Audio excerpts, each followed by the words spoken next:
আমরা এখন ক্লাস দেখাচ্ছি গোলগলা কামিজ। ঝুল আছে 42, 42-এর সঙ্গে 2 যোগ করব, আর 42-এর সঙ্গে 2 যোগ করলে হবে 44।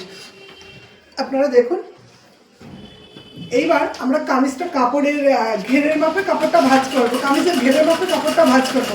ঘেরের ফর্মুলা হলো ছাতি ভাগ 4 যোগ 4 অথবা 5। কেউ যদি কম ঘের পরে 3 নেবেন, কেউ মিডিয়াম ঘের পড়লে 4 নেবেন, কেউ বেশি ঘের পড়লে 5 নেবেন।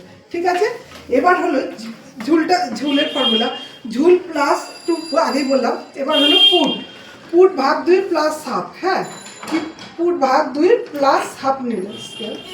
হ্যাঁ, এবার পাশের গলা নেবেন 2। হ্যাঁ, তারপরে কাঁধে আপনি 4.5 অর্থাৎ 4.5 ইঞ্চি রাখবেন। হ্যাঁ, 4.5 ইঞ্চি রাখবেন, রেখে কাঠটা টানবেন। এই দেখুন, আমি পাশের গলা 2 নিলাম, তারপরে 4.5 ইঞ্চি নিলাম। ঠিক আছে, এবার এটা হলো ছাতি হলো 42 ছাতির বগল সবসময় 6.5 নেবেন। 42 ছাতির বগল 6.5 নেবেন। যেখানে বগলের মাপটা শেষ হচ্ছে সেখান থেকে ছাতির মাপটা নেবেন। ছাতি 42, হ্যাঁ, তার মানে হলো 4, 10.5 আর যোগ 2.5 নিলে হচ্ছে 13। আমরা 2.5টা কেন নিচ্ছি?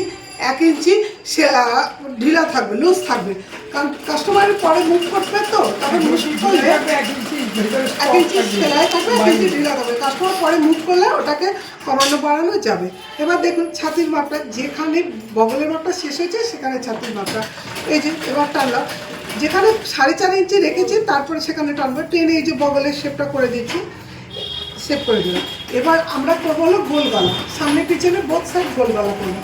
গোলটা আমরা যেহেতু বোথ সাইড গোল, সেহেতু গলাটা 5 দিচ্ছি, 5-এর বেশি রাখবো না। 5 যদি আপনি বেশি করবেন মনে করবেন তাহলে 6 করবেন,